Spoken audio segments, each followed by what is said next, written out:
Então vamos lá, pessoal, para todo mundo, tá todo mundo animado. Hoje a gente vai falar um pouco sobre tempo cirúrgico, tá? É uma coisa mais tranquilinha, né? A cara, isso que eu gosto de webinar. Todo mundo fica à vontade. Quem quiser abrir a câmera também para a gente poder ver, eu acho que é legal. Aí quando responder errado, a gente já percebe, né? Né, Adri? Já estica. Vamos lá. Chamar o Marcelo, o Marcelo passar. Aí o Marcelo tá abrindo. Vamos lá. A primeira cirurgia a ser realizada foi a trampanação? A primeira cirurgia a ser realizada foi a trampanação? O que vocês acham? Sim ou não? Quer dizer, verdadeiro ou falso, né? Falso. Oi, Nath, boa noite. Boa noite. Quem mais acha que é falso? Uma das primeiras cirurgias a serem realizadas foi a trapanação. Nunca ouvi falar nisso. Professora, eu nunca ouvi falar nisso. A trapanação é quando a gente faz uma perfuração no crânio para poder fazer drenagem. Tá. Alguém sabe por que era utilizado antigamente isso?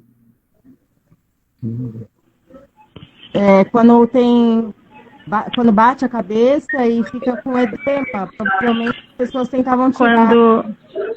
Tentava tirar. Para deixar os bandidos lá retardados, mas. Isso. Quem falou? Foi a Nath ou a Thalita que tentou falar?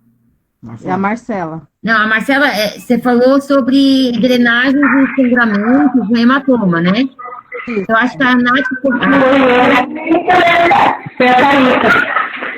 Tá, abaixa um pouquinho teu microfone. E a Thalita falou que na época mais antiga, a gente usava... A gente não, né?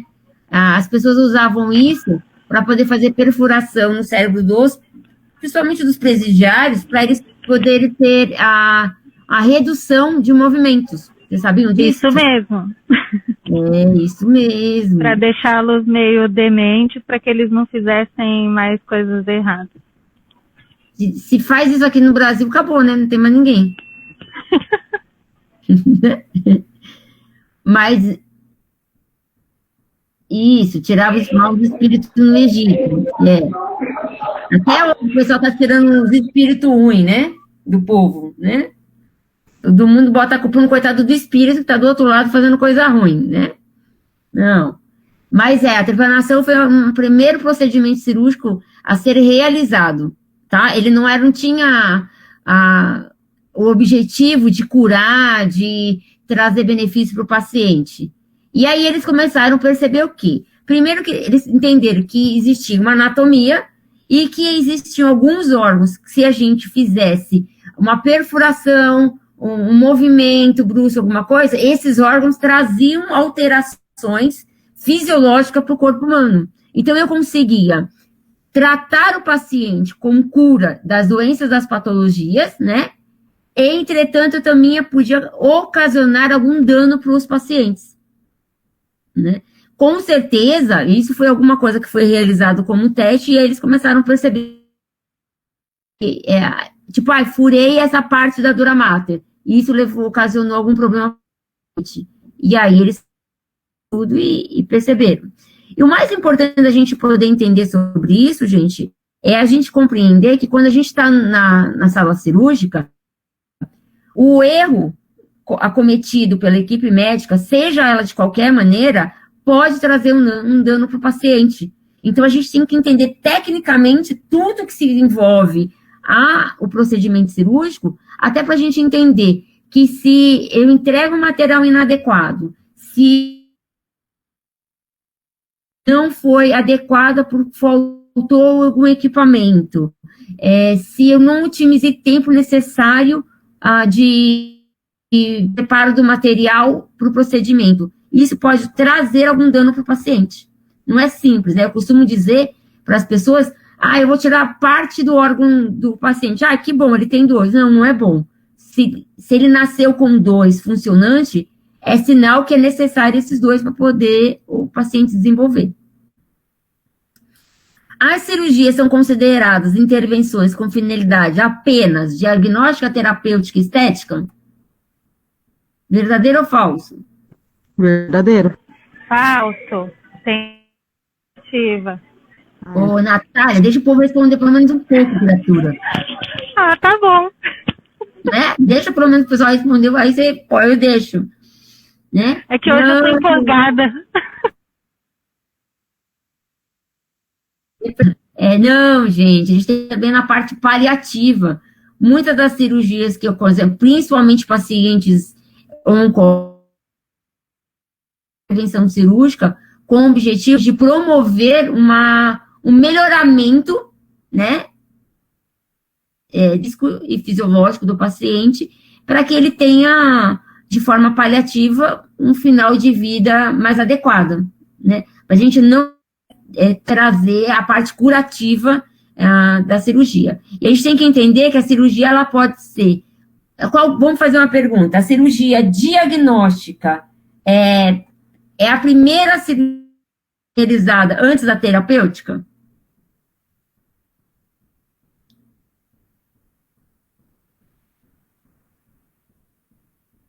Sim. Eu não posso retirar um órgão do paciente e depois falar que o diagnóstico foi incorreto. Aí que vai a obrigatoriedade do instrumentador entender e compreender a diferença entre biópsia, anátomo patológico e congelação. Se eu não compreendo essas bases, eu não entendo da importância. Essa semana eu postei na página duas cúpulas de materiais diferentes e perguntei a grande maioria o que se tratava aquele AP. E ninguém acertou. Né? Nós tínhamos na mesa 2 materiais distintos. Eu tinha um tumor de bexiga e na cúpula maior um tumor de próstata, que foi retirada no mesmo procedimento. E qual é o fundamento do instrumentador conhecer isso? O quê? Eu estava participando da cirurgia, eu tinha conhecimento mais técnico e visual, porque para poder fazer a identificação do AP de maneira correta. Ou seja, se eu encaminho aquele material para o patologista, apesar dele aparentemente ter uma estrutura diferenciada, ele reconhecer, vai deixar em dúvida. É óbvio, quando ele fazer o corte, a análise, ele vai saber que aquelas células que estão lá, elas estão referentes à bexiga e à próstata. Mas eu tenho que lembrar também que muitos desses tumores de bexiga ou de próstata podem estar invadindo outro órgão. Então, eu acabo dando o risco à identificação incorreta. Por isso que eu volto a dizer que o instrumentador cirúrgico, ele tem, por obrigação, cuidados do anátomo patológico, porque ele participou, ele entendeu, ele consegue descrever com mais clareza e objetividade o material, reduzindo, então, a probabilidade de um tratamento terapêutico incorreto. Ok? Falei bonito, hein? A iatrogenia é considerada uma lesão que pode ser ocasionada de forma permanente ou temporária por a realização da técnica incorreta?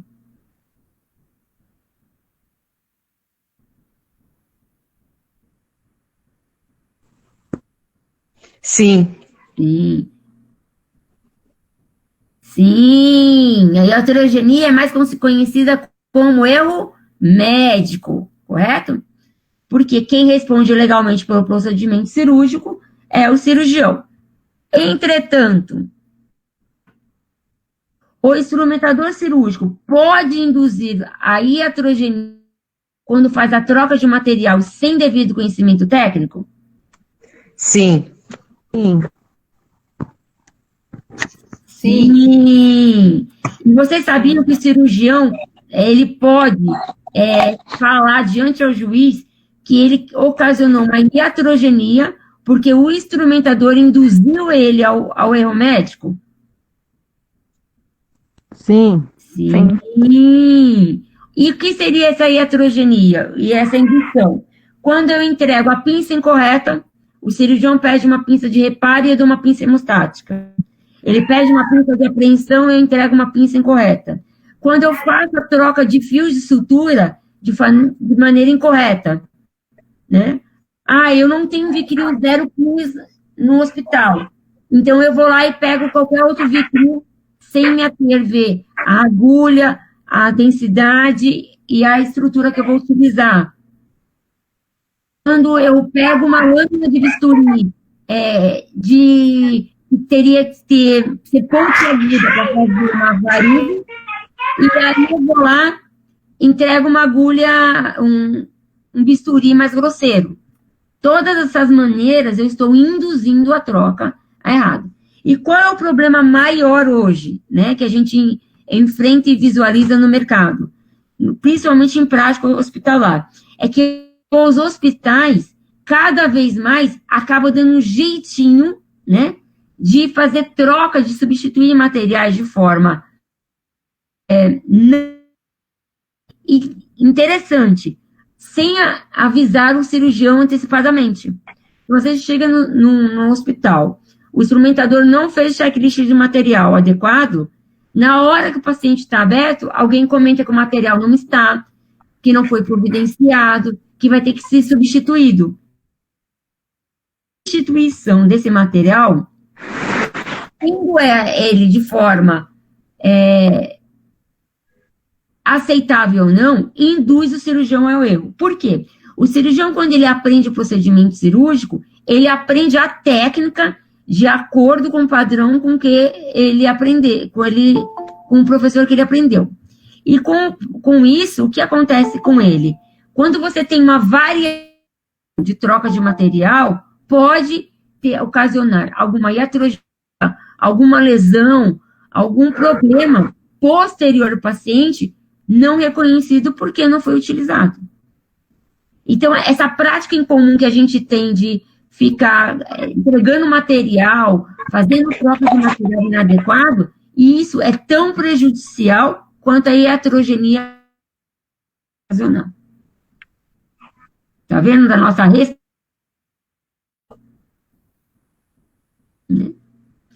Então, é legal se algum médico estiver assistindo agora, ele vai poder falar que o erro médico foi ocasionado pela indução incorreta do profissional. E outra coisa, tá? Outra coisa, se o instrumentador ele diz que ele tem habilidade para uma técnica cirúrgica, para uma especialidade, ele foi trabalhar com a equipe médica, não apresentou conhecimento técnico, e aí, em vez de otimizar tempo cirúrgico, nós aumentamos o risco cirúrgico desse paciente, ele pode alegar também que devido ao instrumentador que estava trabalhando com ele não tinha a prática adequada e não foi informado sobre isso, ele mentiu, né? Ele omitiu essa informação da equipe, isso ao risco do paciente a ter uma infecção ou uma iatrogenia. E a iatrogenia não é só o erro ocasionado porque uma técnica de deixar uma compressa, uma agulha, material. A infecção de sítio cirúrgico ou de uma deiscência é considerado também uma iatrogenia. Lembrando que a iatrogenia é alguma técnica realizada que pode ocasionar uma lesão permanente ou temporária. O paciente teve uma infecção de sítio cirúrgico, é uma lesão. Eu abaixei a imunidade do paciente, eu tive uma lesão, a cicatrização não foi correta, a estrutura foi modificada, é considerado uma iatrogenia. Tanto que é uma coisa bom a gente repensar, que a sutura da pele, que parece ser uma coisa simples, pode ocasionar uma iatrogenia por lesão na hora da força têncil do...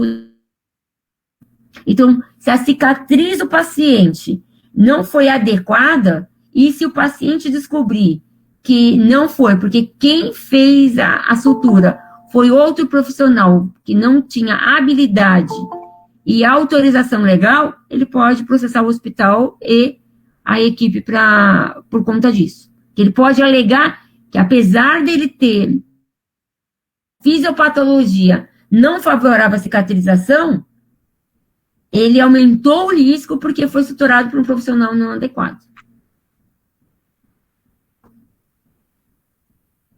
Complicado, hein? Mas hoje estou falando difícil, né?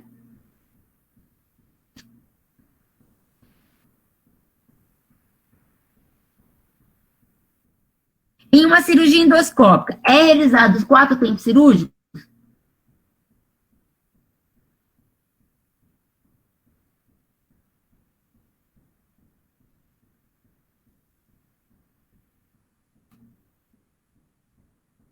Não. Não, muito bem. Ele é realizado apenas 3 tempos cirúrgicos, correto? Ok. Porque eu não vou ter a cirurgia endoscópica, é normalmente uma cirurgia de visualização. E essa é considerada uma cirurgia o quê?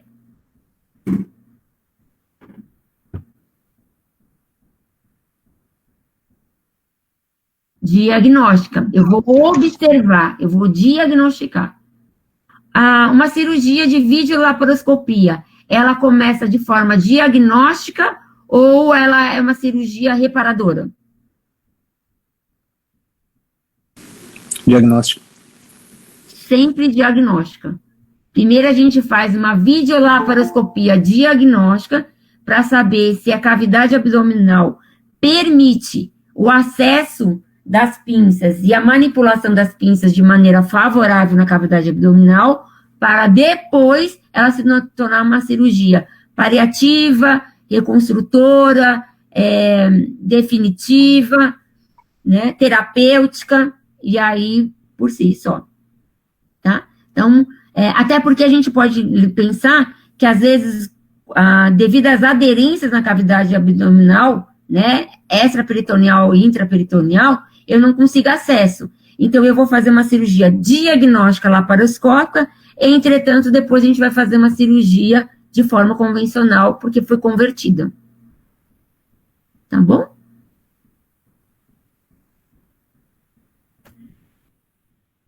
A cirurgia de abscesso facial é realizada apenas por um tempo cirúrgico? Falso.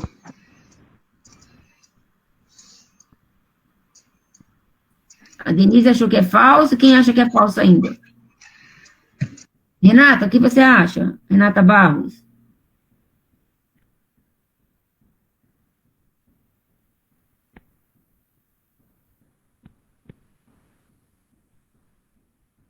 Thalita, o que você acha? A B? Errou! É falso. Quando eu tenho um abscesso, eu não posso fechar o espaço. Eu só faço diérese. Se eu fechar o espaço, eu volto a contaminação para o meio ambiente. Normalmente, a gente vai fazer uma punção para fazer a drenagem, correto? Então é verdadeiro. Perdão. Desculpa, é que ela falou... É verdadeiro, perdão. Vou fazer só uma punção. O meu objetivo maior é fazer a punção para poder fazer a drenagem. Eu não posso fazer sutura, hemostasia. Eu só quero que drene, né? E o mais legal nessa cirurgia de abscesso é quando está drenando o quê? Sangue. Olha as pessoas que gostam de sangue. Por quê? É sinal que dentro da cavidade, a secreção que está lá purulenta, ela já conseguiu sair, e quando eu acabo a drenagem, eu só tenho um resquício só de sangue, é sinal que eu diminui a quantidade de bactérias vinculadas lá dentro. Correto? Todo mundo contente com frio.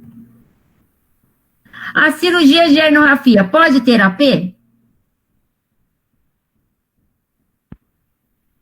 Pode. Falso. Professora, uma pergunta. O que seria AP? Eu não conheço muito essas siglas. AP é anátomo patológico. Pode. Denise e Cristina, você falou que pode. Qual seria o AP, então? Saco herniário? O saco herniário. Muito. Ou então, alguns casos, nós temos o produto da herniorrafia, né? Então, assim, a gente vai ter uma herniorrafia, só o fechamento da estrutura, e aí a gente vai fechar só a parede, então a gente abre o anel herniário, vai ver se tem conteúdo herniário, que normalmente é gordura, que tem, grande quantidade, a gente faz a exterese desse conteúdo herniário, né? E aí a gente vai fechar a herniorrafia. Aí, neste caso, quando tem conteúdo herniário, o procedimento não é só herniorrafia, é herniorrafia mais exterese de produto da hérnia direita ou esquerda. Por isso que é necessário a gente entender o que é AP. Às vezes o médico entrega uma gordura pra gente, a gente acha que é só gordura, e às vezes é produto do saco herniário. Respondi, Sheila? Perguntar sobre AP, é isso? Eu ia falar exatamente que não seria só herniorrafia quando tem o AP. Isso, por isso que a gente tem que entender as terminologias. Porque se eu tive produto, eu tenho que identificar o AP, porque é a obrigação do instrumentador cirúrgico, e aumentar o procedimento cirúrgico. Pode ser que o hospital o convênio não pague a mais, né? Porque ele considera que é uma cirurgia sequencial. Entretanto, se tem produto herniário, a gente tem que retirar e mandar. Uma coisa que é muito comum a gente ver com as equipes médicas é que quando a gente tem anátomo patológico, pode ser gordura, a retirada do vaso deferente, produtos, né? O médico normalmente ele descarta, manda descartar. Legalmente, quando eu faço uma cirurgia que é considerada exerese, que tem ectomia, eu tenho que comprovar que esse paciente foi operado. E como eu comprovo? Com o anátomo patológico. Então, é muito mais seguro para o paciente e para a instituição que todo o material retirado não seja descartado, que seja feito análise. Ressalvo em paciente particular, né? Que aí eu não mando qualquer coisa porque é um custo maior. Mas nos convênios é muito importante. Nós temos vários casos de pacientes que fizeram varicocele, fizeram vasectomia, que fizeram hérnia com produto diagnóstico de ultrassom alterado e tiveram que ser reabordados, o convênio não queria pagar porque achou que não foi feito. Então, é interessante a gente pensar nisso. A Renata perguntou se é considerada peça cirúrgica. Também. Mas a gente identifica como um AP, anátomo patológico, porque a gente entende que a AP, o anátomo patológico, é o material retirado numa cirurgia parcial ou total após ele já ter feito uma cirurgia anterior diagnóstica. Quando eu faço o diagnóstico, é considerado biópsia, retirada de fragmento. Quando eu mando parte ou total o órgão, aí é AP, é sinal que a conduta já foi feita. Respondi, Renata? Na dúvida, sempre perguntar, né? Na dúvida, tem que perguntar para quem? Pro cirurgião, O é quê? ele que detém. Perguntar o quê? Perguntar sobre se tem o anátomo ou não, se ele quer mandar a peça ou não. Então, mas aí lembra que a gente agora virou técnico? Então a gente vai orientar ele. Doutor, o senhor, você quer ver uma coisa que aconteceu com a gente, Giovanni? Nós fomos fazer uma postectomia num paciente novo. E aí ele tinha uma manchinha lá, um cara de lugar mesmo, apropriado. E aí, meu chefe falou, não manda para anátomo patológico, não. Falei, chefe, vou mandar, é convênio, é uma segurança própria. Tudo bem que ninguém cortou a metade da cabeça, né? Tirou a pele e depois falou que não fez, né? Nitidamente dá para perceber. Mas a gente falou, vamos mandar? Ele falou, legal, vamos mandar sim. Quando veio o resultado, o paciente estava com câncer peniano. É complicado, né? Ou seja, se a gente não tivesse mandado para análise, ele não ia ter, porque aquela parte a gente retirou a peça, mas ele estaria, né, aumentando o risco do câncer evoluir sem diagnóstico correto. E detalhe, legalmente, a primeira coisa que iam perguntar para ele, mas se você fez fimose, cadê o AP? Por que ninguém analisou? Entendeu? Então, o meu chefe, é muito mais seguro hoje, legalmente. Vamos falar que hoje a gente está vivenciando uma era que todos os pacientes estão conhecendo seus direitos, né? E tudo que um bom advogado quer é descobrir que a gente não pratica o exercício da medicina de forma correta. Então, se a gente está lá para auxiliar e contribuir com a equipe médica, por que a gente não orientar também sobre isso? Foi por isso que eu, Oi? Pode foi falar. por isso que eu falei, né? Na dúvida, tu pergunta ao cirurgião o que ele pretende fazer, né? Então, Porque mas por isso porque se tu tomar... Sim, sugere. Tu tá fazendo uma pergunta, fazendo uma sugestão para ele. Vai, não vai, quer, não quer, põe fora, não... Que eu coloquei, entende? Então, e o mais importante hoje é você falar para ele, doutor, nas cirurgias que tiver excerese, é melhor, é mais indicado que seja de caminhando. Até porque, gente, o médico que vai preencher um papel de anátomo patológico, ele preenche papel de descarte. Concorda? Né? E eu reduzo o risco depois, eu sempre falo para o meu chefe, ó, o senhor está reduzindo o risco de ser processado posteriormente. Aí ele já falou, opa, vamos repensar, entendeu? Vamos pensar com carinho agora. E é bastante complicado. Tanto, gente, que é muito importante esse negócio da gente encaminhar anátomo patológico, por conta do quê? Tem alguns casos de cirurgia, principalmente oncológica, o paciente acaba tendo recidiva de tumor, e aí eles pedem para rever a lâmina, que fica guardado no anátomo patológico. Não tem. Como que vai ver? Entendeu? Então, a gente tem que pensar que nós temos doenças, principalmente oncológicas, que podem... de repente, você tira uma biópsia da bexiga hoje e não deu nada, tá? Daqui 6 meses o cara tá com tumor. Aí, como você justifica?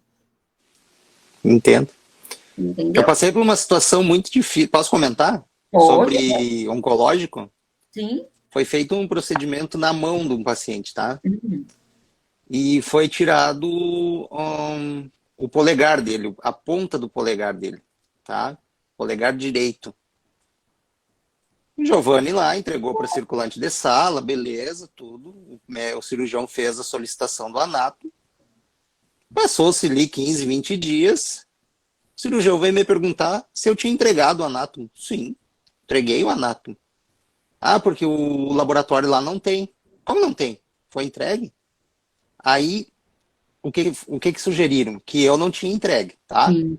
Só que é um livro de registro, e esse livro de registro, tu só preenche ele quando tu tá com o anátomo entregue. Eu fui dizer, não, vamos pegar o livro de registro e vamos ver quem registrou essa peça. Tava lá o nome, a data, o dia, quem recebeu do laboratório. Tu entendeu? A culpa ia ser do instrumentador, né? Eu disse, não, só um pouquinho. Vamos pro livro de registro. Quem é que recebeu? Quem é que registrou? Que horário foi? Tava lá, tava tudo lá. E a peça? Onde é que tá? Ninguém soube da peça. O tratamento não houve, não ocorreu. O patologista não tinha a peça. Sei lá o que fizeram com a peça. Tu entende? Nem eu, nem o cirurgião soubemos o que aconteceu.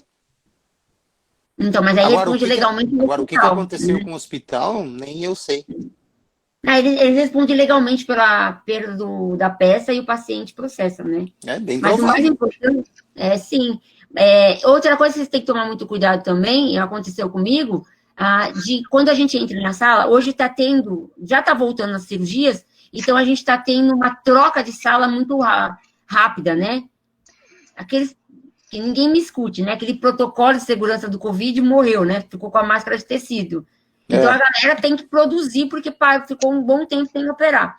E o que está acontecendo? Às vezes, a pessoa que tirou a sala, o outro que vai montar a sala, não se atém com as etiquetas. E aconteceu de um procedimento que, na hora que eu fui identificar o anátomo patológico, a etiqueta que estava na sala, com todos os documentos, não era do meu paciente.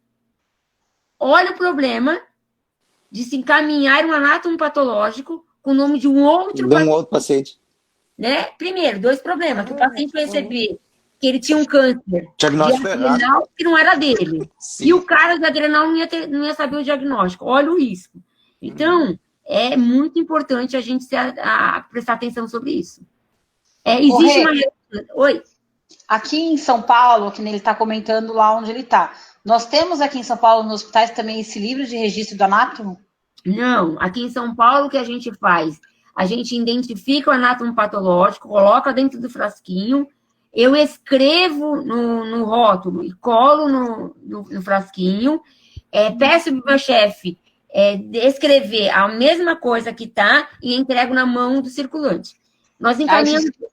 Então, se o aí circulante perder, aí o hospital que responde. isso. E aí o que aconteceu? Nós encaminhamos uma solicitação para o Instituto Brasileiro de Segurança do Paciente, que eles são parceiros da George Commission, para criar um padrão agora de que todos os instrumentadores que atuam nos hospitais têm que carimbar os documentos. É um problema muito grave também, né? Ninguém carimba nada. A gente aqui está sendo feito já. Então, mas vai virar obrigatoriedade, entendeu? Obrigatoriedade. Então, e outra coisa, eu carimbo, suponhamos, vai operar eu e a Adriana. Quem responde legalmente pela equipe? A Regiane. A Adriana foi junto, mas eu respondo legalmente porque a Adriana está comigo. Entendeu? E eu acho que é legal, né? Até para poder. E aí o que acontece? Agora, em São Paulo, a gente vai colocar isso.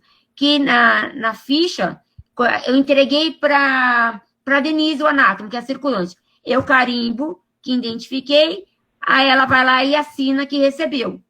Eu posso ir para casa. Tá? É mais seguro, né? É mais seguro para o paciente. Lembrando, gente, que assim, quando a gente fala de protocolo de segurança do paciente, são todas as coisas que a gente vai fazer para garantir a segurança de todo o protocolo. Não é só o paciente. É o cuidado, o anatomopatológico, é tudo que envolve o paciente. Esse anatomopatológico, quando vocês entregam, já que não tem o registro, ele fica armazenado em algum local? Sim, aí depois a circulante de sala, ela leva para uma sala, onde ela faz um registro do caderno e a enfermeira assina e carimba. Tá, e na retirada desse material, como é que vocês sabem que foi retirado? Aí tem várias empresas aqui em São Paulo, que eles vêm e fazem a retirada de acordo com a solicitação do médico, e aí depois esse laboratório encaminha o laudo para o e-mail do nosso chefe. Tá, mas daí ninguém sabe que foi retirado. Sabe sim, eles têm controle. Sabe. Tá. Então, assim, Sim. tem padrão de retirada de anátomo-patológico. Tá. Sim. Entendeu? Então, tipo, todo dia às 4 horas o anátomo-patológico é recolhido. Tanto Sim. que eles demoram 7 a 10 dias para dar resultado, né? Sim. Porque não é toda hora que retiram. Diferente da congelação, que aí é feito o exame que é dentro no ato, né? do hospital. Isso, no ato, né? Isso. Tudo bem? Se der dúvida? Vamos embora. Bora lá. O terceiro tempo cirúrgico é chamado de exerese?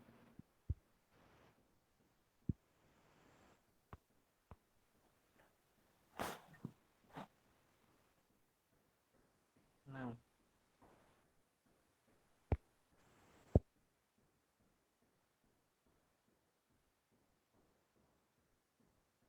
É só chamada. Então, se eu vou fazer uma cirurgia de hernia incisional, é uma exerese? Não, não é. Então, o terceiro tempo cirúrgico é considerado exerese, quando tem extirpação de alguma peça, e cirurgia propriamente dita, quando eu não retiro parte do órgão, tá? Então, não é. O terceiro tempo cirúrgico é considerado exerese ou cirurgia propriamente dita. Porque se eu faço uma herniorrafia, uma perinoplastia, eu não retirei nada. E a exerese faz parte de qual terminologia? Ectomia. Toda vez que eu tiver ectomia, eu tenho exerese, né? Toda vez que eu tiver plastia, rafia, é cirurgia propriamente dita. Por isso que na literatura está escrito errado, na faculdade de medicina. O terceiro tempo cirúrgico é chamado de exerese. Se eu não retirei nada, não teve exerese, mas não tem.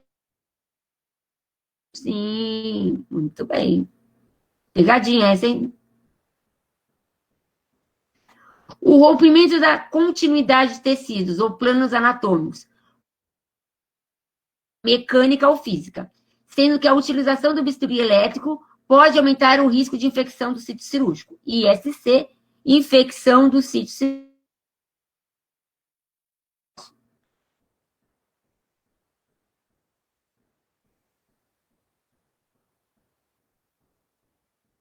Por que é verdadeiro? Quem quer abrir e responder?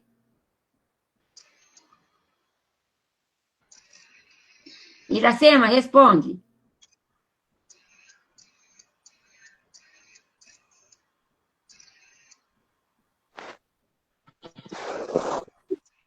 É porque a utilização do bisturi elétrico pode ocasionar, pode não, né? Vai ocasionar queimadura. E a queimadura pode ter mais chances de ter infecção. Isso. Olha, tem uma caixa de bombom para Agatha, hein? É isso mesmo. Todas as cirurgias de queimadura aumentam o risco de infecção de sítio cirúrgico. Né? Não é por conta do calor, é por conta que eu tenho queimadura nas bordas. Né? Então, aqueles cirurgiões que abrem o paciente com bisturi elétrico, eles aumentam, eles diminuem o risco de sangramento, óbvio, porque a gente tem que lembrar que o tecido adiposo é um tecido vascularizado, né? Entretanto, eu aumento o risco de infecção do sítio cirúrgico porque eu tenho uma queimadura. Mas cada um faz o que quer, tá? Que eu estou ensinando o médico a operar, ela vai de novo. A separação dos planos anatômicos através da cânula é chamada uma difusão?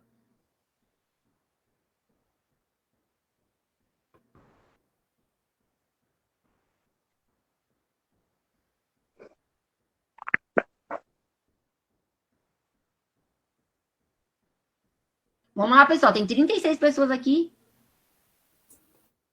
Sim.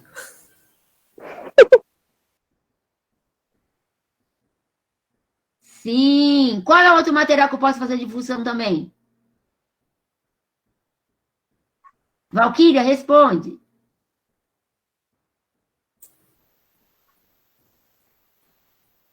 Tintacano parece um estilete, que ele tem uma ponta para a gente fazer perfuração, principalmente quando a gente vai usar Ana qualquer. Ele não vem com esse papo de parente, não.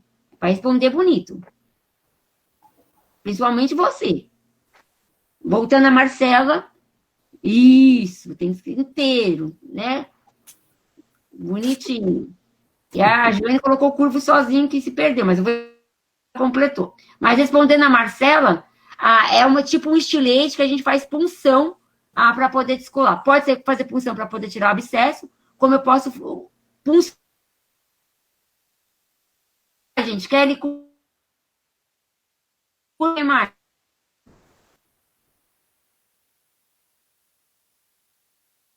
Bora lá que já passou 45 minutos.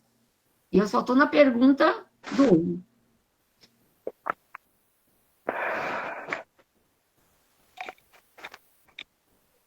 Vamos escolher alguém, então. Vai responder, vamos escolher alguém. Ana, você é ao vivo. Tesoura curva. Isso, médico, vamos ajudar o povo que está aprendendo com a gente, Ana. Vamos distribuir. Senão o povo entrega uma tesoura de maio curva. Não pode. Então eu posso usar Kelly curva e tesoura Metzenbau curva. E sabe aquela hora que o cirurgião pede? Me dá o bisturi frio, faz o corte. Aí a gente entrega uma pinça com dente de rato para o cirurgião e uma tesoura Metzenbau, e a gente entrega o afastador de Fala-Belf para o assistente, e ele começa a descolar a estrutura, é a difusão. Tá bom? Boa! Gostou? Vocês pensaram que eu ia perguntar sobre tesoura hoje, né? Não. Agora tem que ficar trabalhando, que tá todo mundo me assistindo demais, eu tenho que inventar pergunta difícil agora. Né? Coisa rindo. Vocês estão rindo porque não é vocês que estão aqui. Eu acabei de fazer essas perguntas, tá? Faz 15 minutos. Se tiver algum erro de ortografia, fui eu, tá? Eu tive que criar a pergunta em descrição. Mas estou indo. A utilização de trocáter como uma espiral é uma forma de fazer a dilatação dos espaços, reduzindo o risco de sangramento?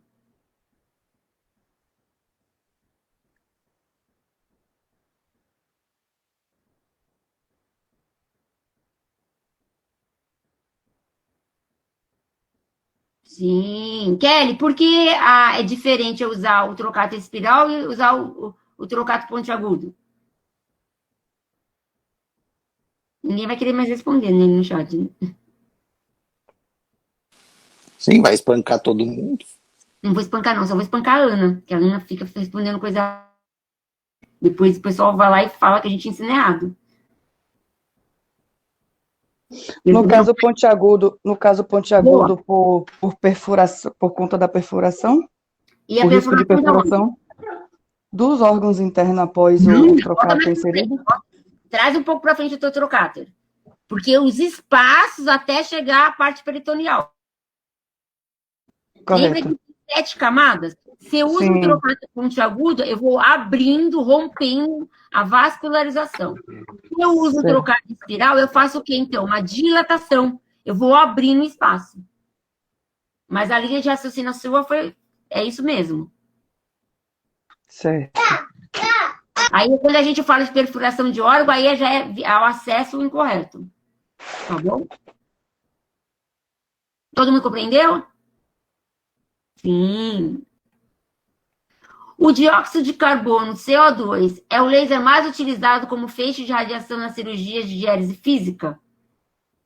Jesus, Maria José, o pessoal está pensando que é isso? Falso. O Nélio que respondeu falso? Sim. Errou! É verdadeiro! Sacanagem, você mandou aqui para eu responder falso, isso é demais, hein? Me sacaneou, hein? Me sacaneou, responde falso. Eu falo, olha. Promessa não pode errar coisa de sutura, vamos lá, fica em paz. Mas é verdadeiro, gente, o feixe de radiação do laser que a gente vai usar nas cirurgias é feito com CO2. Sabe como a gente tem certeza disso? Nunca ninguém viu aquela propaganda bonitinha de pereba? Que deixa o negócio congelado? Não é? Tem que tomar cuidado de onde coloca, né? Na prega errada, senão cai tudo. Tudo que tiver um pouquinho a mais, tudo cai, entendeu? É a mesma coisa. Ele seca e aí depois você bate e quebra. Viu? As coisas eu falo. Olha. Ai, pera que eu apertei o botão errado.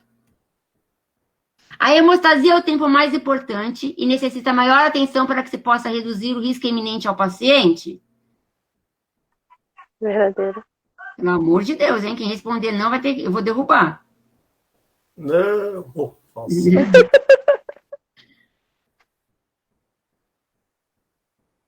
Ah, que bom, Kelly, mas pelo menos quando você atuar, você já vai atuar, chegando, falando pro cirurgião, dá essa tesoura aqui para fazer difusão, vamos CO2 para fazer laser, vai chegar lá falando, vai ser contratada para qualquer um.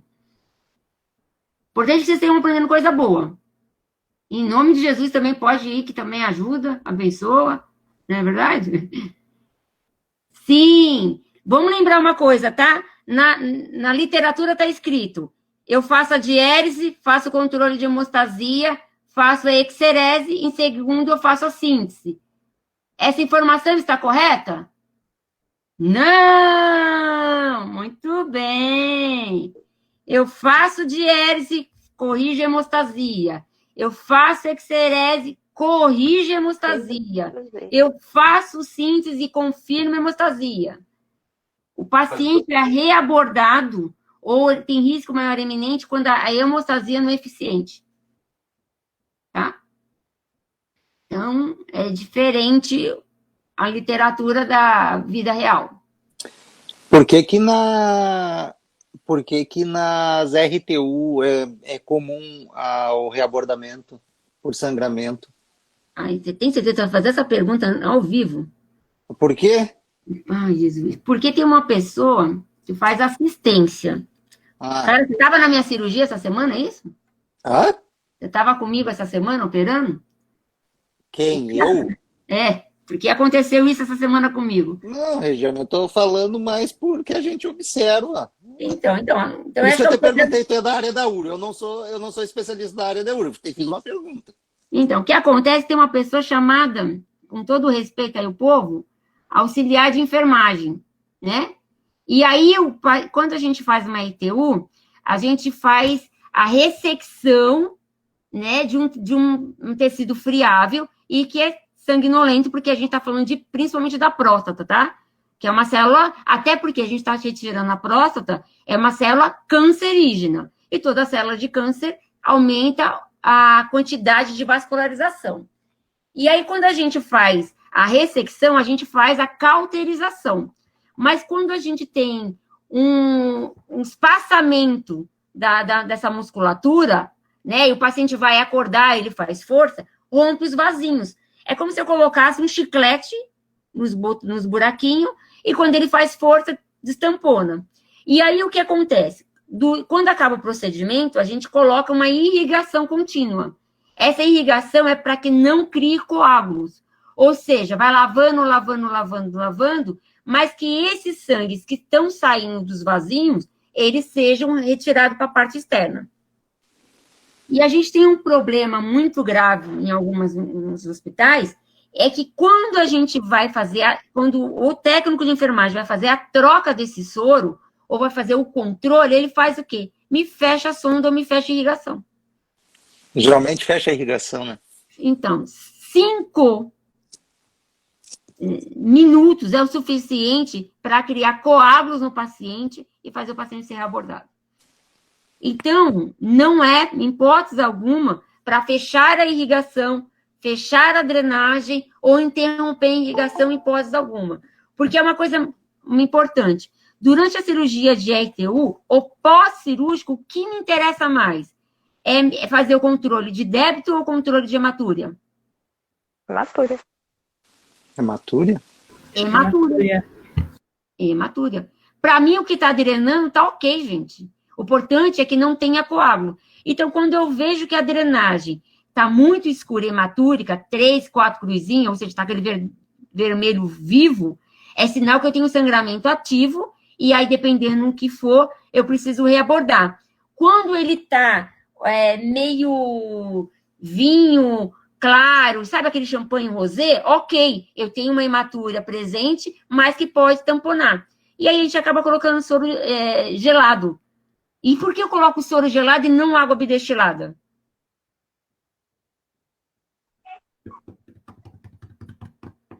Por quê? Para vasoconstrição. Porque tem sal, gente. Se tem sal, tem micropartículas que vai tamponar mais fácil. A saliva da gente não tem sal? Dá uma cuspida em alguém. Fica meio grudadinho, não é verdade? A água, não. Eu pensei uma coisa, não pode nem falar. Vamos focar aqui. Entendeu? Por isso, a Jane falou que o chefe dela faz uma cistostomia. É legal, entretanto, gente, é um portal a mais para o paciente com risco de infecção. Quando eu faço a cistostomia, na hora que eu retiro, eu posso suturar o portal?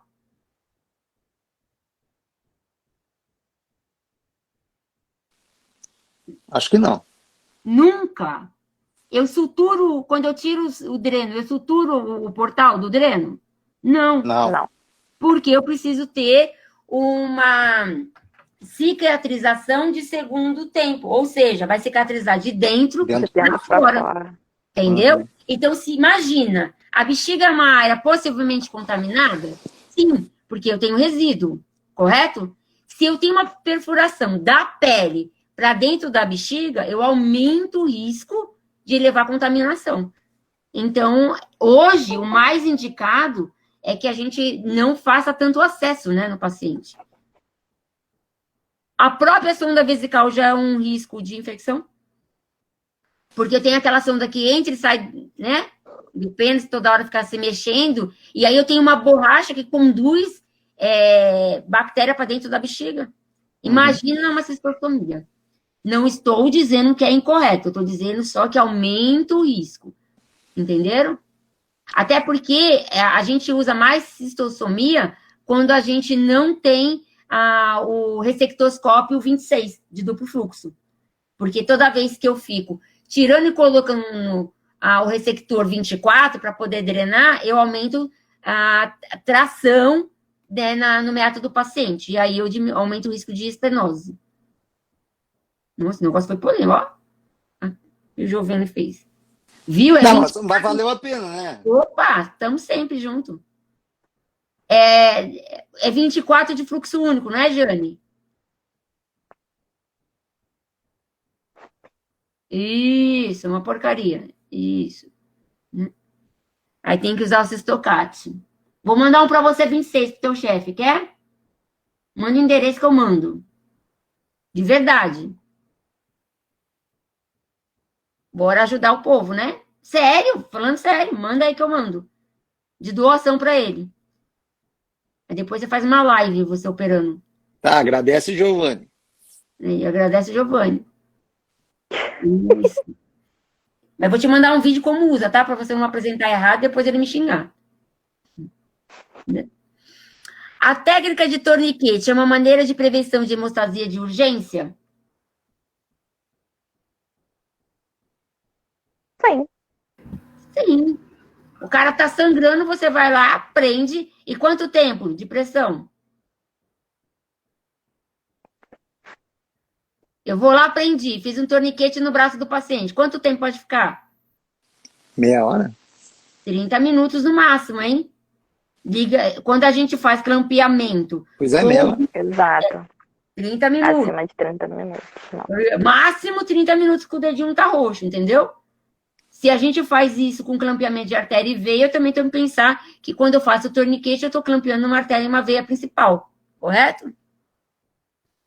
E hoje, quem faz cirurgia ortopédica, normalmente a gente tem esses torniquetes, agora Pneumático. pneumático, que ele faz o controle, né? Até porque, assim, você pega o cara que faz academia ortopedista, que tem força pra caramba, faz necrose do dedo do paciente rapidinho. E o outro que não faz tanta força, vai deixar a vascularização e vai ter sangramento. O uso de esponjas sintéticas é uma técnica de hemostasia definitiva?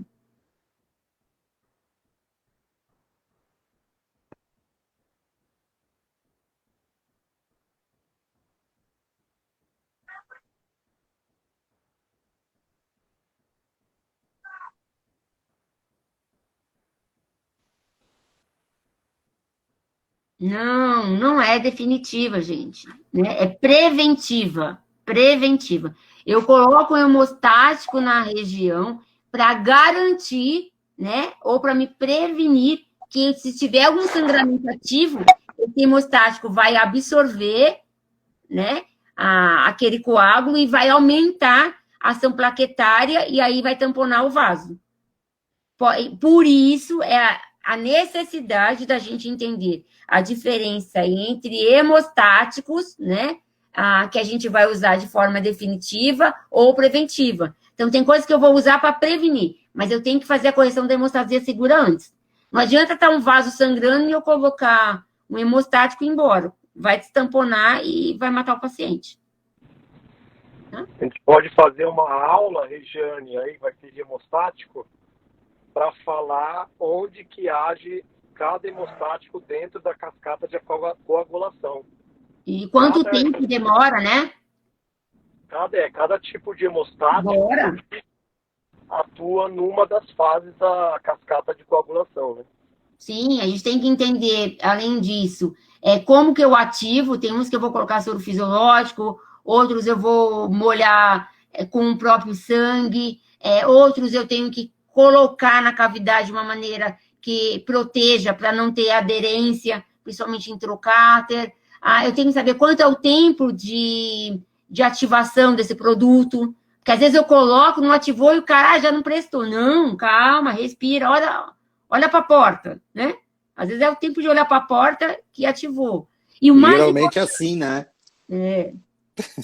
Eles acham que é benzimento, né? Não, não é assim. Eles acham que é aquele sprayzinho do futebol, né? Passou, deu, dá para jogar de novo, né? E o mais importante, hein, Nélio? Quais são os materiais adequados para colocar?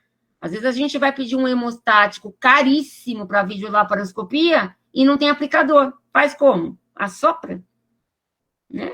Então não adianta entender de hemostático e não entender o restante. Mas e o representante? Tá muito bem, obrigado, ganhando o salário dele. Quem tá lá para atender a equipe médica é você, então tem que ter conhecimento sim. Bora fazer um. Agora o Nélio vai responder. A sequência das pinças para ligaduras de vaso de 0,7 milímetro é Kelly curvo, tesoura, fio, tesoura e fio?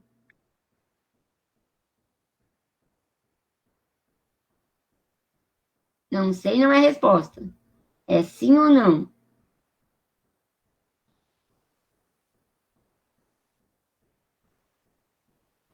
A sequência das pinças para a ligadura de... Oi?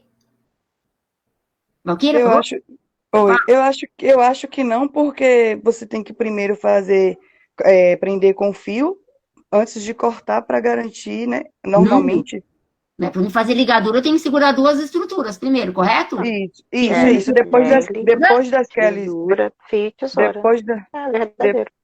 Então vamos lá. Kelly curvo. Kelly curvo. Tesoura, cortei a estrutura. Amarro, tesoura para cortar o fio. Amarro, tesoura, correto? Sim? Sim. Sim. Pode falar, Valquíria. A primeira tesoura é uma tesoura curva para cortar a estrutura, a segunda é uma reta para cortar o fio. Tá, mas o mais importante aqui, aquela É a ordem. pinça para a estrutura. A pinça para a estrutura, eu tô falando de ligadura já. Eu olhei o vaso e quero ligar esse vaso. O médico fala, vou ligar o vaso. O que a instrumentadora entrega? Kelly curvo. Kelly curvo. Tesoura. Tesoura, fio. Tesoura, fio, tesoura. Tesoura, para que Tesoura fio? curva. Sim, mas eu nem quis complicar a cabeça de ninguém. Falar se era curva e reta. Correto? Correta, porque já aconteceu pelo menos as maiorias das cirurgias, o fio eu entregar antes da tesoura, ou seja, ele pega a Kelly. Mas não, ele perdão. corta com uma estrutura. Ele corta. Não, eu que raciocinei outra coisa aqui. Boa. É isso mesmo, tá certo. Todo mundo concorda comigo agora? Então a informação é verdadeira? Sim. Erraram! Tem um Faltou a fio última no final tesoura? aí que não precisa. Por que tá errado? Tem esse fio no final aí. Faltou uma tesoura no final para cortar o fio da segunda ligadura. Não, tesoura já cortou o fio. Tesoura. Não, mas a ordem tá certa. Não tá perguntando se faltou, tá perguntando se a ordem tá certa. Tudo bem, eu acho. Colocou um fio a mais aí, gente. Não precisa. Eu acho que a ligadura dos dois lados. Do vaso. Jesus, É porque a ligadura dos dois lados. Depois que vai ligou, ligar um vaso cortou, só não e vai precisa de soltar? fio. Tá, vou falar uma... Calma, gente, pelo amor de Deus, vamos respirar. Mantra agora. Mantra. Esquece essa sentimento aqui pra mim. Sabe o que tá errado aqui? Adivinha. O último fio. Não. A tesoura e o fio estão invertidos? Não. A última tesoura faltou. Não. Eu esqueci a tesoura, mas tudo bem, eu não quis. Eu quis deixar ela como reparo. Vai, vou fazer igual vocês e não já uma desculpa. O que tá errado aqui?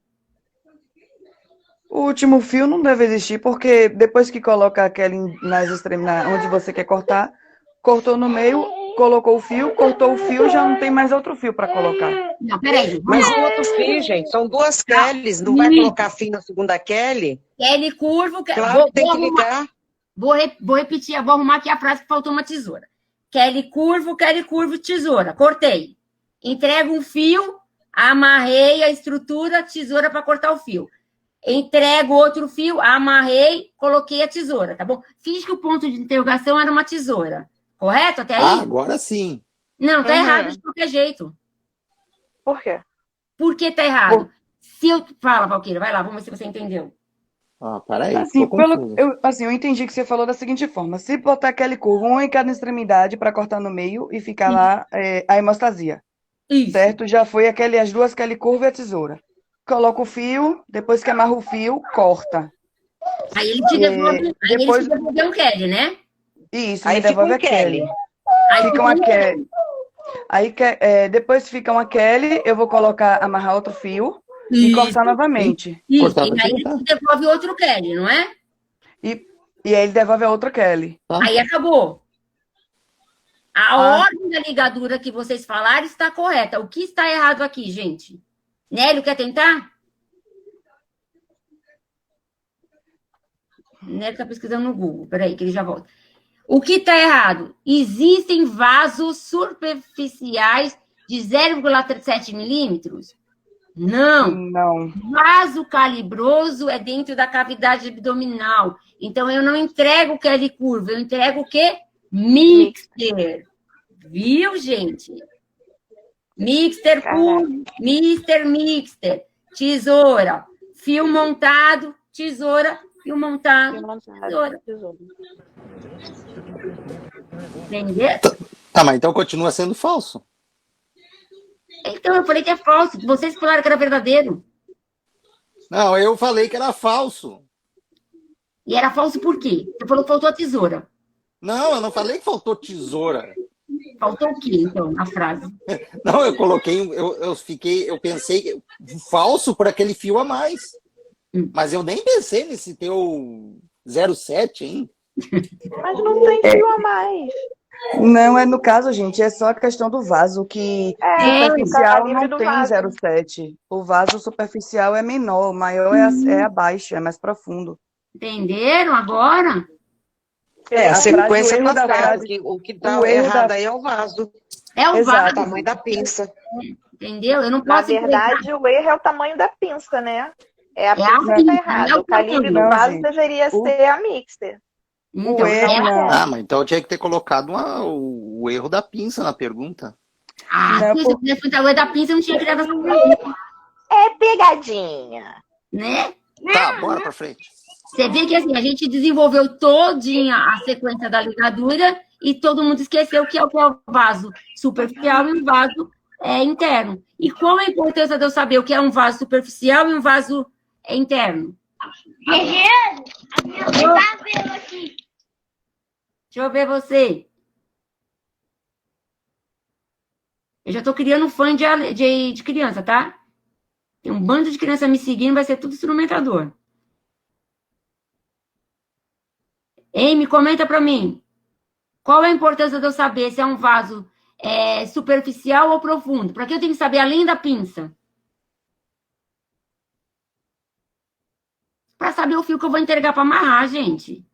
Não é verdade? Se é vaso superficial, calibre do fio mais fino. Se é vaso profundo, calibre mais grosseiro. Correto?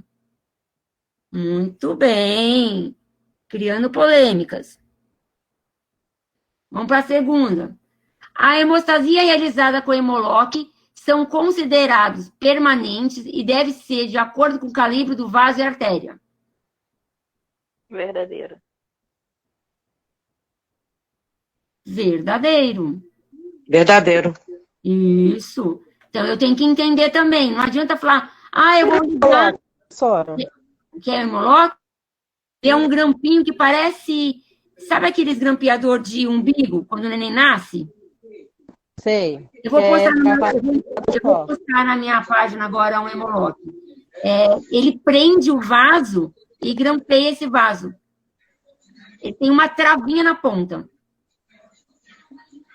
Eu vou colocar, assim que acabar, eu coloco no Instagram. Você colocou hoje lá na sua página sobre hemolock? Não, eu coloquei na minha página sobre Bulldog. Não, mas você colocou hemolock também. Coloquei, eu tô colocando. Tinha hemolock em algum lugar que eu vi também. É um negócio isso aí. outro. Tem na minha página lá também, mas tem um vídeo, né, mostrando como prende o hemolock, numa compressa. Isso. Isso. Tá? Então, sim. O clipe de hemolock são materiais não absorvíveis e a carga azul substitui os clipes metálicos, possibilitando mais segurança no pós-cirúrgico. Verdadeiro ou falso?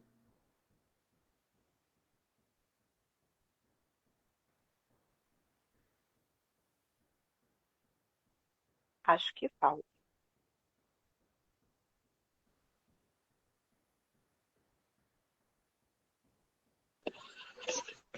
Esse clipe azul aí eu desconheço, que a marca que a gente usa aqui é verde, roxo e dourado, de acordo com o tamanho, do menor para o maior. Então, mas não é absorvível e é permanente, né? Isso, mas a gente tem o azul, que é o mesmo do LT300. Esse clipe metálico que eu coloquei aqui, ou a carga azul substitui o LT300. E ele é mais... Então é o verde aqui, que substitui o 300. Não, o verde é LT300. O azul é o hemolock. Tira a foto e me manda. Então, não, mas o verde aqui, o Hemolock verde, o clipador verde aqui, o clipe é tudo da mesma cor, da marca aqui, tudo branco. O que troca é a cabeça do coisa que vai falar, o tamanho do Hemolock. O verde é mais ou menos o tamanho do 300 aqui. Tá. Uma coisa que é importante a gente saber, que ele vai aumentando o diâmetro e o mais, para calibre mais grosseiro, é o dourado. E outra coisa, tá, gente? Já vou dar uma dica. Quando a gente for pedir Hemolock no aviso cirúrgico, por incrível que pareça, tem que pedir o clipador. Porque a empresa manda o clipe, mas não manda... o hospital não pede o clipador. Aí não adianta, não tem como clipar. Tá? E ele é mais seguro porque o LT300, ele é liso. Então, se eu clampeio um vaso, eu ligo um vaso com LT300, mesmo que eu use 2 clipes, na hora que o paciente acorda, eu aumento a volemia sanguínea do paciente e pode destamponar por conta da força do vaso. Entenderam? Esse clipador não pode ficar consignado na empresa? No hospital? No hospital? O correto sim, mas que tem alguns hospitais que, como não utilizam muito, e o hospital não quer comprar, tem que solicitar antes. Igual assim, na maioria dos hospitais, o clipador roxo, a gente tem em grande quantidade, porque é o mais utilizado, tá? Sim. Entretanto, o azul e o dourado não tem. E aí a gente normalmente avisa. Mas eu sempre coloco no aviso. Até porque, às vezes, no meu hospital, eu tenho 2 clipadores. E aí, o que acaba acontecendo? Mais alguém vai fazer uma cirurgia de vídeo. E aí ele pediu, eu não tenho. Tem que pedir, então, para a empresa. Então, é legal a gente sempre solicitar, principalmente material diferenciado. Outra dica. Eu vou fazer uma cirurgia de videolaparoscopia, eu sempre vou colocar na minha mesa 2 clipadores roxos. Por quê? Eu diminuo o tempo na troca e montagem do clipe. Então, eu entrego para o assistente, ele clipa, eu estou montando a outra carga, e aí eu vou fazendo a troca. Otimiza tempo. Até porque que parece uma coisa do capeta, né? Você tenta colocar o negócio lá, bate em tudo, menos no clipe. É verdade. Você acerta a mão, a testa, mas não acerta o buraco do negócio. Então, eu sempre deixo 2, e aí eu entrego um, monto tranquilamente e entrego o outro. Eu vou fazer um vídeo também para a gente apertar, porque às vezes o pessoal, na hora de lavar o material, tem uma roldana nele que fica meio solta, aí o clipe não roda na mão do cirurgião. Eu vou gravar. A cirurgia de hemicolectomia pode ser de caráter diagnóstico?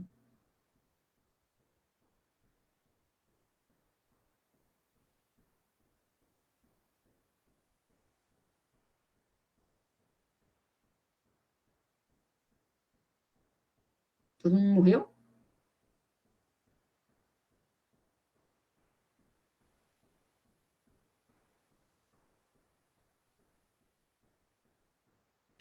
Gente, é sério que vocês vão arrancar metade do intestino do cara para falar que era só uma inflamação? Era um pólipo? Hemicolectomia é retirada parcial do intestino. Correto? Sim.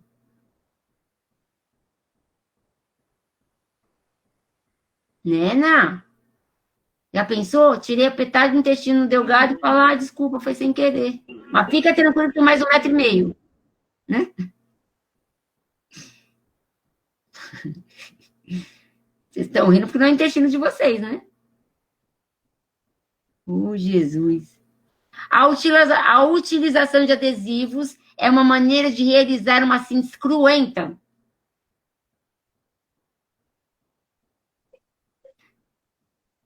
Marcela, não pode ser exploratória. A hemicolectomia é uma cirurgia definitiva. Eu retirei parte do intestino porque eu já tenho um diagnóstico preciso, tá?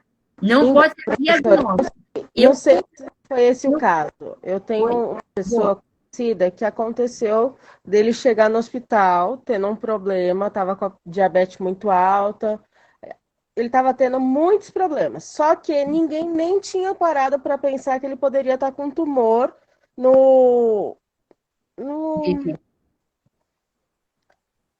Intestino delgado, colo.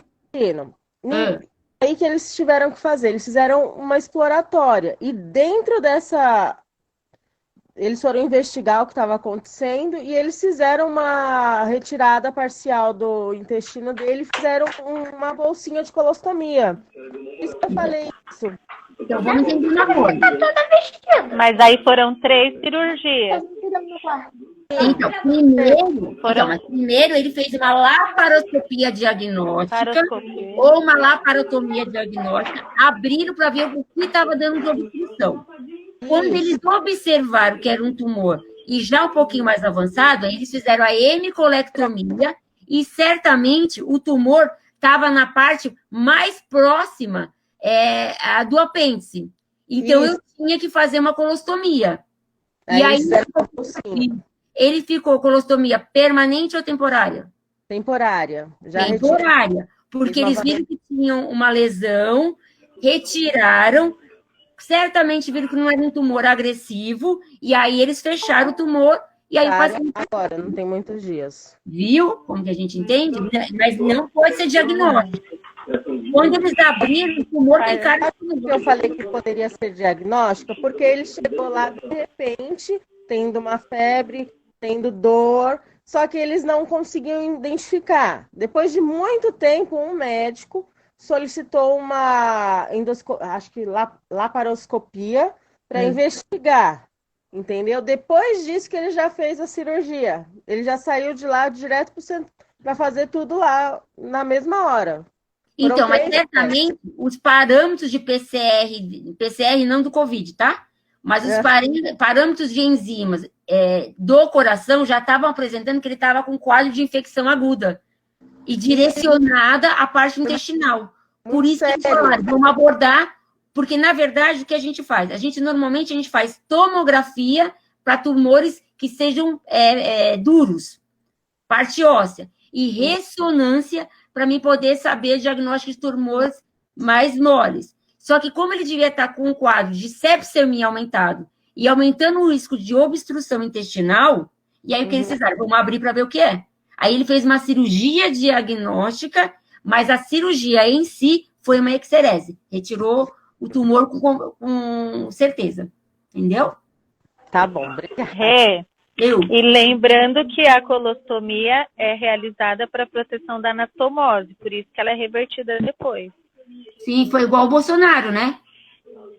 Até porque quando a gente faz o reparo e a área extensa do intestino que a gente retira, e como é tumor, e aí eu tenho que ter certeza qual é o grau, se a margem está boa ou não está boa, como que está o avanço, eu faço uma colostomia temporária para me poder garantir que o tratamento vai ser seguro e aí depois fecha a colostomia. Por isso que eu perguntei, ele estava com colostomia temporária? Se está temporária, certamente é um tumor benigno. Eles perceberam que não tinha avançado, o tratamento foi efetivo, e aí volta o intestino a funcionar normal.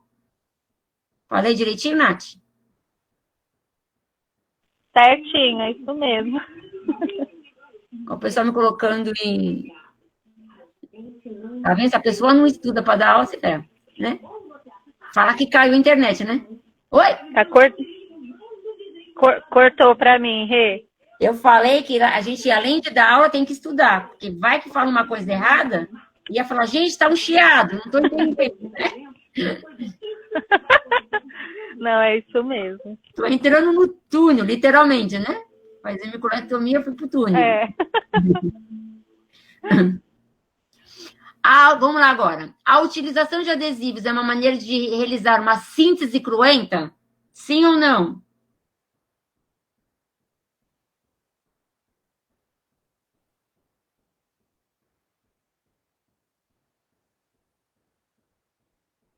Marcela mandou um coraçãozinho e mandou um não sei junto.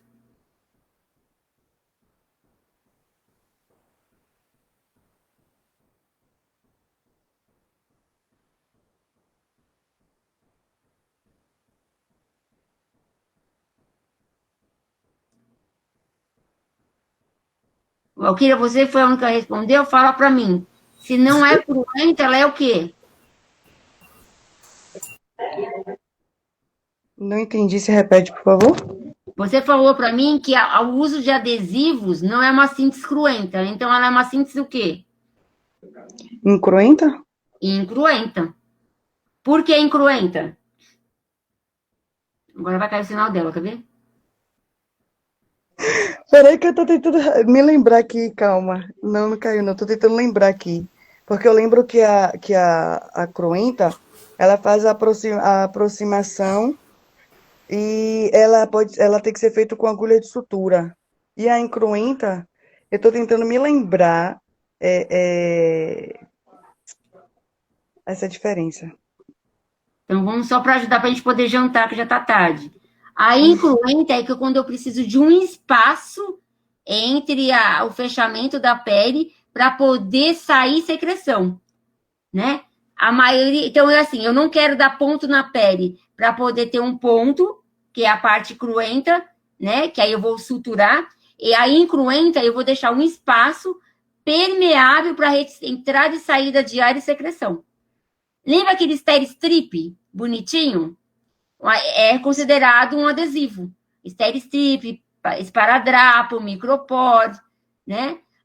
São aqueles adesivos que a gente vai fazer os famosos ponto falso, para permitir a respiração e a saída de secreção da incisão para diminuir o risco de infecção. Tira uma dúvida, então, para mim, já, para a gente ficar feliz. Quando eu faço uma síntese cruenta, no pós-operatório, eu posso fazer a troca do curativo? Normalmente, pós-operatório, dependendo do tipo de sutura, não faz esse tipo de utilização de adesivo, ou a cola ou a sutura, grampeado e tal. Que eu me lembro agora que vem em mente, acho que não.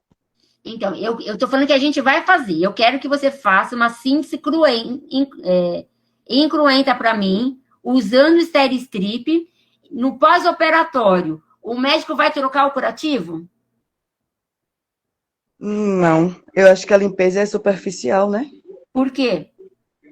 Porque se tirar do local, a parte que está ali, vamos dizer que cicatrizando, fechando o vaso que já está junto, tirando o adesivo, ser um exemplo do Steri-Strip, você pode descolar, desfazer essa hemostasia, como é que se fala? Essa formação, né, do tecido cicatrizando e voltar ao sangramento. Porque quando eu retiro o adesivo, eu faço o quê? Diminuo Pode falar. Não, pode completar. Quando eu tiro o adesivo, quando eu coloco a fita adesiva segurando as duas estruturas, eu estou fazendo o que com a estrutura? Permanecer, colocando uma força de pressão para que as estruturas fiquem próximas.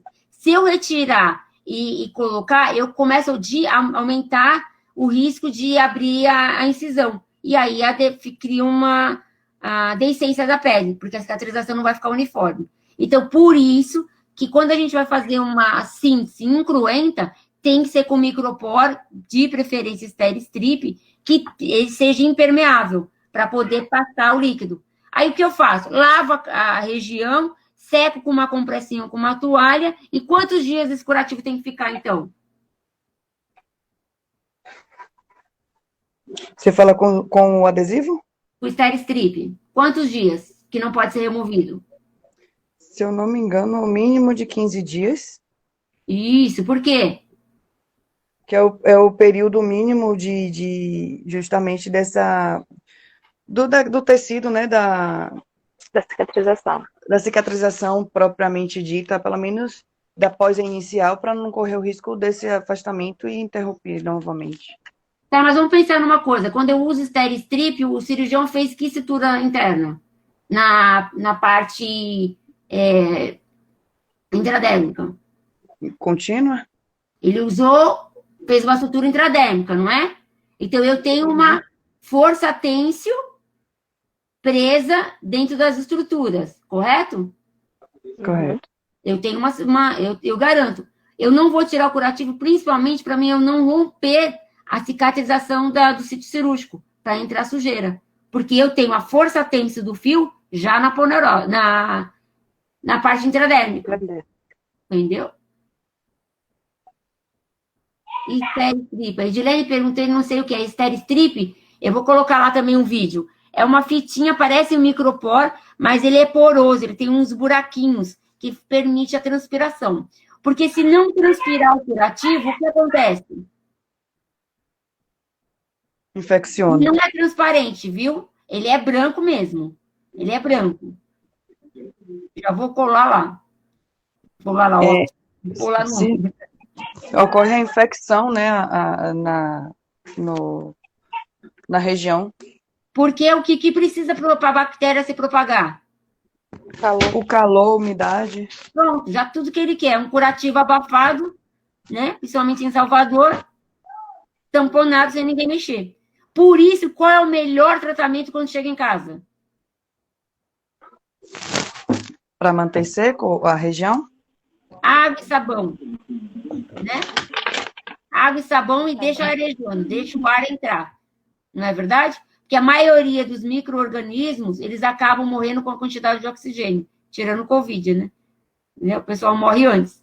Então, a gente coloca lá e aí você cria aqueles microbiotas naturais, fica lá de proteção. Se a gente deixa abafado, os microbiotas da pele também morrem e aí aumenta o risco de infecção. Correto? Não é? A sutura dos planos pode ser de forma imediata ou mediata?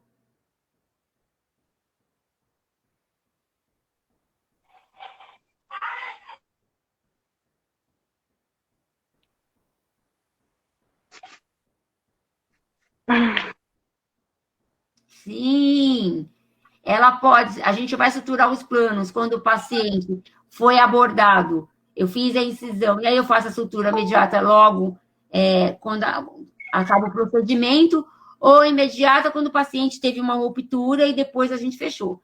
Vamos lembrar uma coisa: quanto tempo, até quantas horas eu posso suturar uma incisão que o paciente realizou em ambiente domiciliar, fora do hospital? Repete, por favor, que eu não entendi, Regina. Quanto tempo? Eu cortei a mão. Até quanto tempo eu posso ir no hospital para suturar a mão? Depende da profundidade, não, porque não, o correto de um corte em casa é você ir de imediato para a emergência para ver se há necessidade da sutura ou não, né? Tá, eu acho que precisa. Tá sangrando, precisa. Até quantas horas você pode ir para o hospital e você vai ser suturada? Não lembro. Se eu não me engano, teria que ser imediato com sangramento. Não entendi, repete para mim.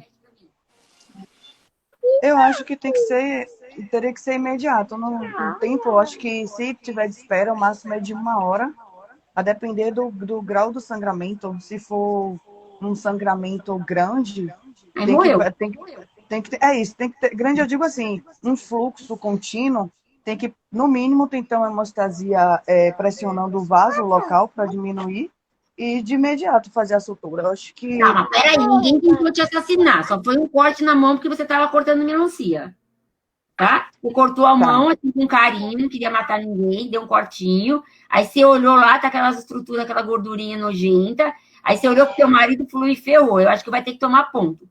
Até quantas horas você pode chegar no hospital que o cirurgião vai suturar você? 2? 6 horas. 6 horas, tá? Cheguei lá, lembrando, gente, que é PS, né? Não vai esperar para dar 6 horas para chegar na porta do hospital que vai ter que voltar, né? Quanto mais rápido fechar, menor o risco de entrar sujeira na cavidade e aumentar o risco de infecção, correto? 1 hora, gente, a pessoa tentou se matar do lado do hospital, ou trabalha ali perto da UBS, né? Atravessa a rua e vai lá. Não, até 6 horas. Passou de 6 horas, a gente não faz mais sutura. Atende, olha e fala, cortou. Faz uma sutura incluente, coloca um adesivo, porque a quantidade de micro-organismo que permeia o ambiente já entrou dentro da cavidade e certamente aumentou o risco de infecção. Então, o médico vai fazer o quê? Vai colocar uma fitinha adesiva, vai falar para você tomar cuidado para não ficar mexendo o dedo, mexer a mão, para não abrir o ponto, e a cicatrização vai ser por segunda intenção. Vai te passar um antibiótico e vai te desejar boa sorte. Entendeu, Val? Entendi sim. Inclusive, com a sua explicação, eu consegui entender também melhor o enunciado da sua pergunta. Mas eu entendi. Ah, bom, não, perfeito. É que eu falo um pouco rápido também, né? Aí bagunça tudo. Mas tudo bem. Agora, tira uma dúvida para mim. Se seu filho cair e cortar a cabeça, assim, um pouquinho, tá? Qual o material que você tem em casa, você não quer levar para o hospital? Você viu que tem um cortinho e tal. Que material que você pode usar da sua casa para estancar o sangue? É um corte mais fundinho, tá? Mas eu não quero ir porque tem Covid. O que eu posso colocar na testa do teu filho? Para hemostasia, eu tentaria um pano limpo ou uma gaze para segurar e depois fazer o que você explicou há pouco com um ponto falso que a gente conhece, como uma fita, por exemplo, um micropore de início. Não, mas você viu que é um pouquinho mais profundo e teu filho é aquela criança que gosta de aprontar. Tem que colar. Como você vai colar? Nossa, raciocinando em colar, eu não penso não. Eu só pensaria, acho que juntar e colocar a fita para esse ponto falso aí. Mas colar não vem à mente um raciocínio, não.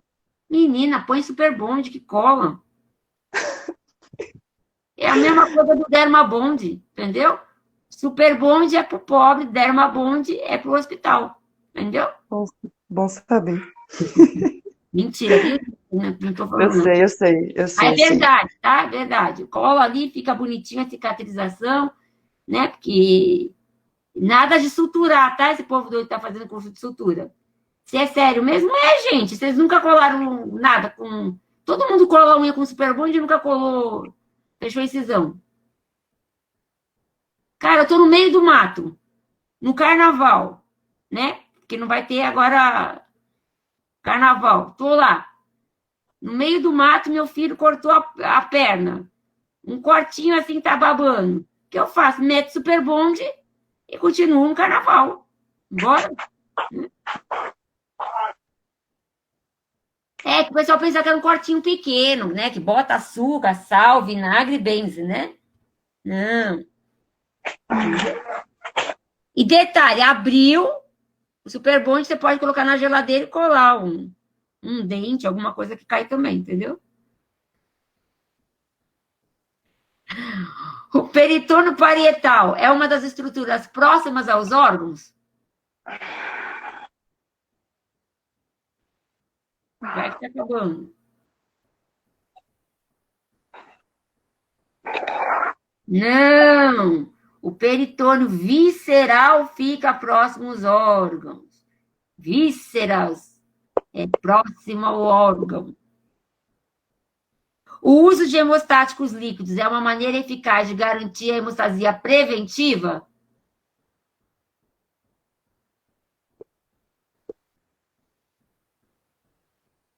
Acho que sim. Kelly, porque nunca caiu um pivô seu. Vai numa balada, cai o dente, você vai ver se você não cola com o Super Bond. Né? Tem um povo doido que tá tentando colar cílio com o Super Bond, imagina o dente, filha. Caiu o dente, você cola mesmo, tá nem aí, né? O importante é manter o nível na foto do selfie, né? Vamos lá. O hemostático líquido é uma hemostasia preventiva? Sim! Eu fiz uma ressecção de um órgão, sangrou, eu fiz a correção da hemostasia, logo eu coloco um hemostático líquido, deixo lá, e ele vai prevenir que não sangre.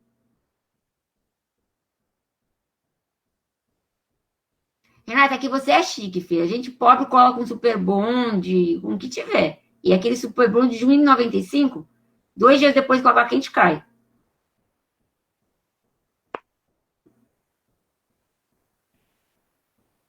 Os vasos de anastomose devem ser realizados. Vasanastomose deve ser realizado com fio de prolene 5 ou 6, com o objetivo de não ocasionar o estreitamento do calibre do vaso?